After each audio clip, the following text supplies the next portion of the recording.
Assalamu alaikum wa rahmatullahi wa barakatuh. May peace, mercy, and blessings of Almighty God be on all of you. In the last 24 hours, I and my PR have been approached by scores of journalists and media houses regarding the statement made by Sheikh Yasir Qadhi, a renowned Da'i from USA, on his social media accounts regarding myself, whether these statements are true or not. 3.5 months before, the Indian officials, they approached me for a private meeting with a representative from the Indian government.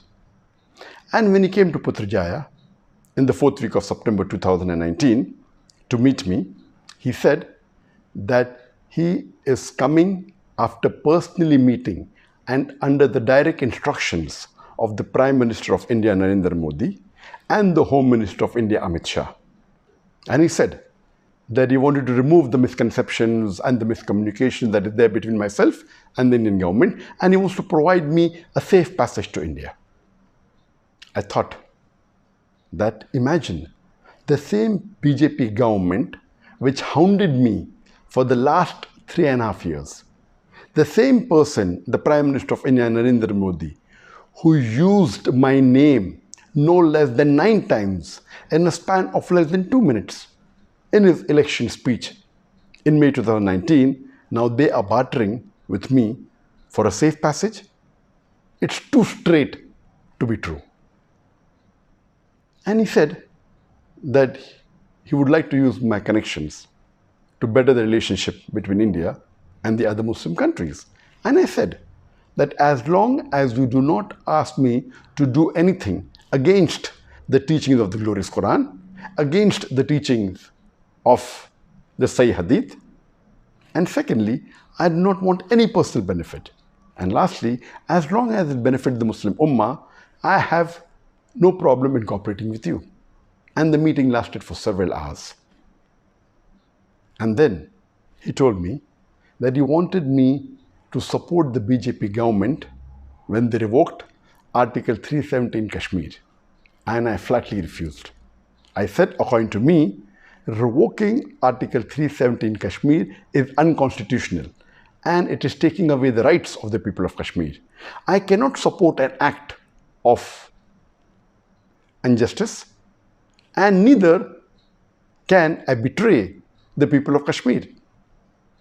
And when he realized that I will not support any act of injustice, he said that he has no problem even if I speak against any agencies of India, whether it be the NIA, whether it be the ED, whether it be the police, but I should not specifically speak against the BJP government and against Narendra Modi.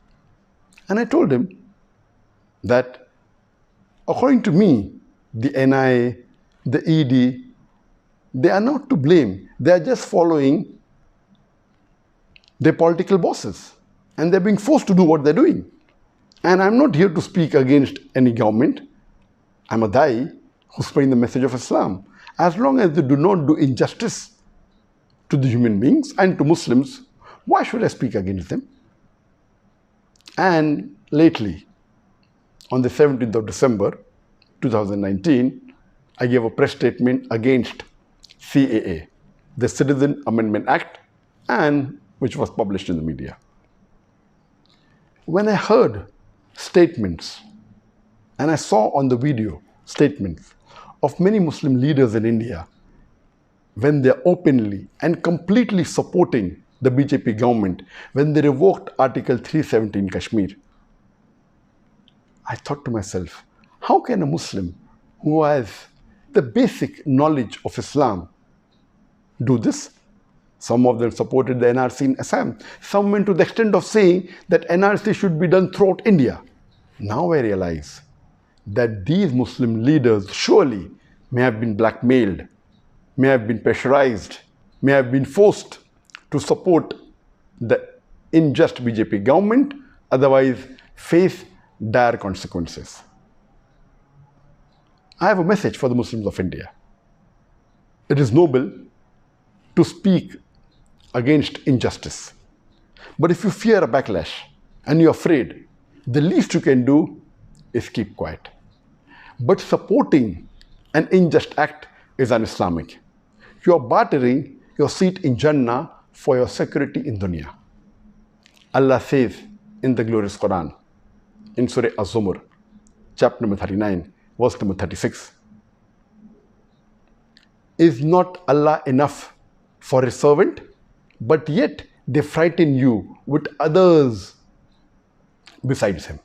Wa akhiru da'wana alhamdulillahi rabbil alamin.